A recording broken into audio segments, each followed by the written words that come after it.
మీరు గెస్ చేసి ఉంటారని అనుకుంటున్నాను.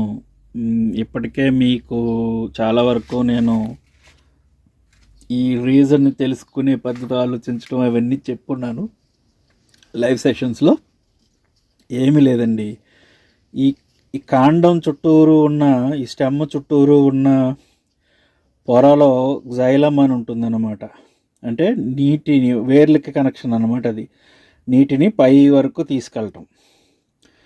ఇవి, ఈ గొట్టాలు ఎన్ని ఎక్కువగా ఉంటే అంత మంచిగా సరఫరా జరుగుతుంది నీరు ప్లస్ ఖనిజ లవణాలు. అది జరగాలి అంటే మనం కాండం, సింగిల్ కాండం కాకుండా ఇలాగ మల్టిపుల్ ఉపశాఖలు, కొమ్మలు వచ్చేలాగా చేస్తే ఏంటంటే ప్రతి కొమ్మకు తాలూకు కొత్తగా జైలం గొట్టాలు ఏర్పడతాయి అన్నమాట. అందుకనే కాండం లావ్ అవుతుంది. ఆటోమేటిక్గా మొక్క ప్రతి శాఖకి మంచి పోషకాలు అందుతాయి.